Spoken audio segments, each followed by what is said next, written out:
Au sud de San Francisco, voici le berceau mondial de l'innovation, la Silicon Valley.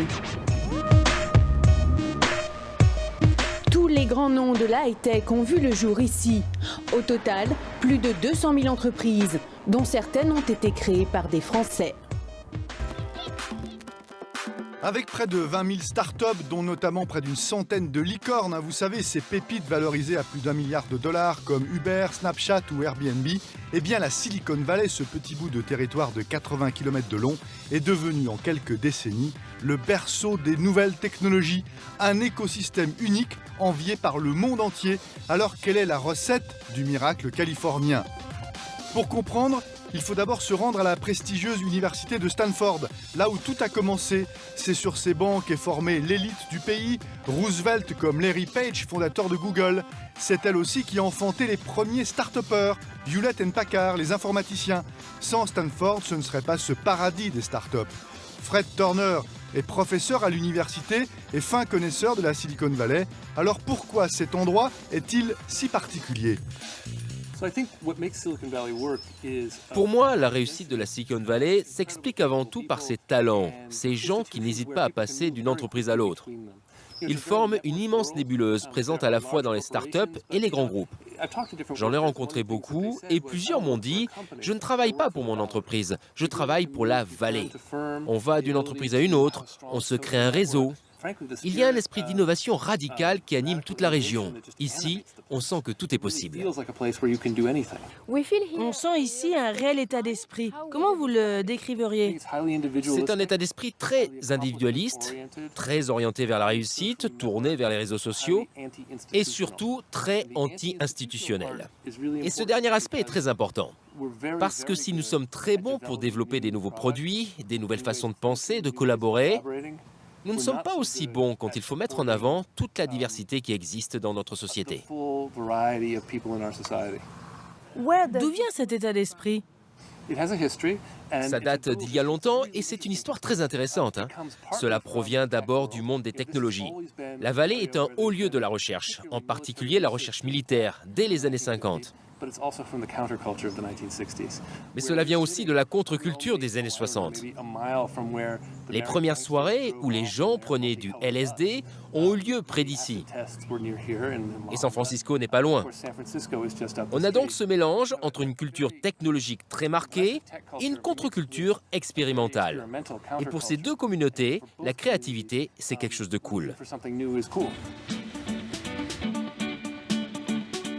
Et si la Silicon Valley s'est transformée en Hollywood du numérique, ce n'est pas juste en raison de sa créativité, mais grâce à une savante alchimie où capitaux et prises de risques sont prépondérants. Nous sommes chez NEA Ventures, le plus gros fonds de capital risque de la région.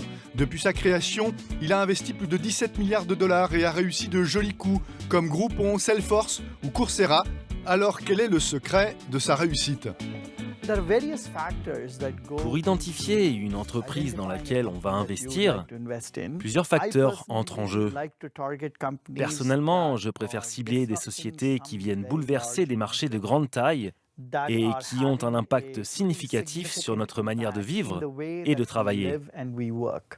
Les entreprises dans lesquelles vous prenez des parts ne sont pas forcément rentables, c'est bien ça?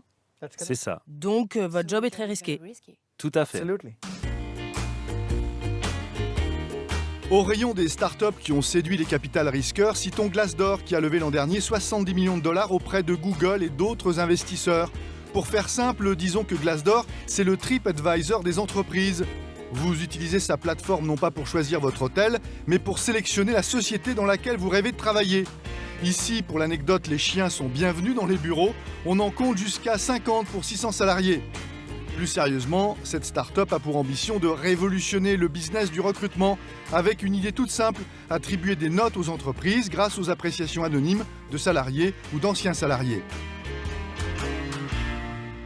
Ça ressemble effectivement à TripAdvisor. Quand les gens cherchent un hôtel, ils ne veulent pas tous le même genre d'hôtel. C'est la même chose pour les jobs. Un lieu de travail parfait pour quelqu'un ne le sera pas forcément pour son voisin. On renseigne les internautes pour qu'ils puissent choisir en connaissance de cause. Mais là où c'est différent, bien sûr, c'est que sélectionner un hôtel, c'est plutôt banal. C'est important, mais votre vie n'en dépend pas. Choisir un employeur, par contre, C'est une décision cruciale. On est donc très fiers de pouvoir fournir toutes ces informations à nos utilisateurs pour les aider à faire le bon choix. Alors comment ça marche ? Eh bien sur le site web Glassdoor, il est possible d'évaluer sa propre entreprise à tous les niveaux. Grille des salaires, ambiance, horaire, culture de travail, évolution de carrière, compétences des dirigeants, etc. Au final, les entreprises sont classées des plus cool aux plus rigides et celui qui cherche un job peut repérer l'endroit où il fait bon travailler et ainsi mieux préparer son entretien d'embauche. On est vraiment unique parce qu'en plus de publier les offres d'emploi des entreprises, on communique toutes les opinions des salariés sur ces entreprises. On donne tout ce dont vous avez besoin pour faire le meilleur choix pour votre carrière. On dresse un tableau complet et ça, personne d'autre ne le fait. Le site fait un carton en Californie, il est déjà entré dans les mœurs, tout le monde consulte Glassdoor, créé en 2008. Cette start-up incarne la vitalité économique de la Silicon Valley. Déjà plus de 8 millions de commentaires sur 470 000 entreprises. Comme la start-up distribue bons et mauvais points, elle se doit d'être elle-même exemplaire avec ses salariés qui sont ici traités, il faut le dire, comme des rois.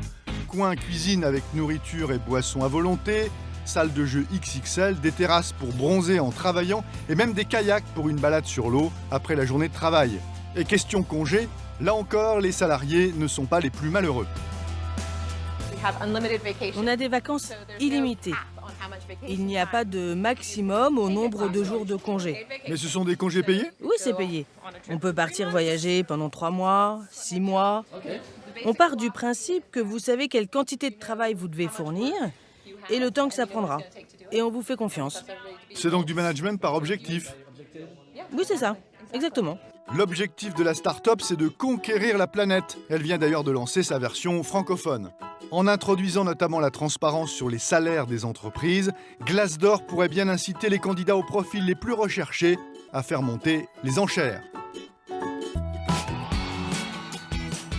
La Silicon Valley n'est pas un sanctuaire réservé aux entrepreneurs américains. Elle fait rêver les start-upers du monde entier. Et à ce petit jeu, la colonie française est très présente. On lui doit d'ailleurs quelques pépites au succès spectaculaire. Comme Sidecall, basé à Mission Bay au cœur de San Francisco. Un nom qui ne sonne pas très français. Pourtant, le fondateur, Thomas Cotreau, 41 ans, lui est bien né à Lille. Au pays des skateboards, le PDG saute le matin sur sa planche pour rejoindre son bureau. Ça fait sourire pas mal de monde de voir un CEO en skate, mais finalement ça donne une touche sympa et finalement c'est très positif. Thomas a fondé en France en 2008 Sidecall avec une idée en tête, simplifier la vidéoconférence en entreprise. Les grands groupes mettent parfois plusieurs années à concevoir un logiciel maison pour communiquer à distance avec leurs partenaires et leurs clients. Ce temps est révolu, il suffit de télécharger l'application Sidecall compatible avec tous les systèmes. Succès immédiat pour la start-up qui a débarqué il y a 2 ans sur la côte ouest afin de s'attaquer au marché américain. Thomas a très vite conclu un partenariat avec le géant américain Salesforce. Le leader mondial du CRM a été immédiatement séduit par la simplicité d'utilisation de Sidecall. Quand j'étais allé faire une de mes premières présentations chez Salesforce de notre solution, il y a une personne de la partie Service Cloud, donc qui est tout ce qui est Customer Service, qui lui a dit « Attendez, ça c'est mon sujet. Si ce que vous me dites est vrai, ça va faire un carton. Est-ce que je peux essayer ?» Le lendemain, il dit « Regardez, hop, j'ai fait ce scénario, etc. etc. Est-ce que je peux le présenter à Dreamforce, qui est le grand show de Salesforce, dans 2 semaines ?» Oui, évidemment. Et donc, ça va à une vitesse complètement folle. Et là, c'était présenté, c'était lancé, etc. etc. Croissance à tous les étages, la start-up emploie désormais 30 personnes et a levé 8,4 millions de dollars l'été dernier. Les programmeurs mettent au point sans cesse de nouvelles fonctionnalités. La dernière en date, le constat d'assurance fonctionnant avec la caméra du smartphone. Ringardiser le constat à l'amiable griffonné sur le capot. Démonstration, grandeur nature. Allô ? Oui, bonjour, bienvenue sur My Insurance. Oui, bonjour. J'ai eu un incident avec ma voiture. Je me lève ce matin et mon capot est complètement rayé. Pas de souci, êtes-vous à côté de votre véhicule actuellement ? Oui, tout à fait, oui. D'accord, alors on va utiliser en fait la caméra de votre mobile pour que vous puissiez me montrer le problème. Très bien, je vois votre voiture. Alors est-ce que vous pouvez vous approcher de la zone accidentée ? C'est ici. Vous voyez toutes les griffures qu'il y a sur le capot qui n'étaient absolument pas là hier. D'accord, alors on va prendre une photo pour faire le constat d'assurance. Ok. Alors très bien, je vois bien les soucis sur votre capot, effectivement ici et là. D'accord, écoutez, pas de problème, ça sera couvert par votre assurance. Voici le constat d'assurance, donc on peut vérifier ensemble tous les éléments. Donc je l'envoie en fait à votre garage le plus proche de chez vous. Extra. Merci beaucoup. Merci à vous. Mini révolution dans le monde de l'assurance, fini la paperasse, des dossiers maintenant traités sur le champ, donc des économies considérables pour les compagnies et un gain de temps appréciable pour les clients. Plus besoin d'attendre la venue d'un expert. 2 des 3 plus grandes assurances du monde sont désormais clientes de Sidecall. Sidecall est pionnière sur son marché, mais déjà la concurrence débarque avec Twilio, 10 fois plus grosse que la start-up qui se lance sur le même créneau. Mais pas de quoi faire paniquer Thomas Cotreau, bien au contraire. Par rapport à ça, moi je suis plutôt content. Je suis plutôt content parce que c'est des gens qui investissent des dizaines de millions de dollars en marketing tous les ans et donc finalement qui vont nous aider à évangéliser ce marché, vont nous aider à le faire.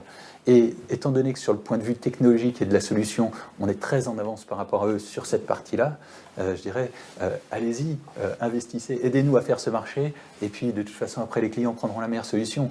Et donc si on est toujours les meilleurs, eh bien ils nous aideront à le faire.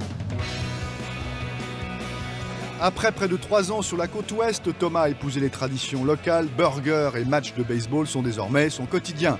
Pour la suite, le Frenchie a une ambition, et quelle ambition! Que très vite Sidecall devienne une licorne, c'est-à-dire que sa valeur dépasse le $1 milliard. À force de s'entendre dire, écoutez, think big, eh ben on finit par penser plus grand et plus large, évidemment. Ailleurs qu'ici, cela pourrait passer pour de l'arrogance, mais tout est possible dans cette Silicon Valley qui n'a jamais été aussi euphorique depuis 15 ans. L'an dernier, en un seul trimestre, près de 16 milliards de dollars ont été injectés dans ces milliers de startups qui incarnent l'insolente réussite américaine dans le digital.